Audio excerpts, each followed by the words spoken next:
Hello mga friends! Welcome po sa kusina ni Bibay. Sa ating recipe ngayon ay easy tuna sisig. Stay tuned!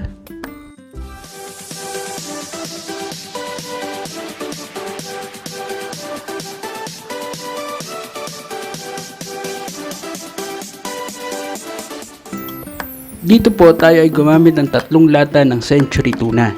So for the complete recipe, pakicheck na lang po ang ating description box.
So after po nating mailagay ang chicharon, pwede na po natin siyang i-serve.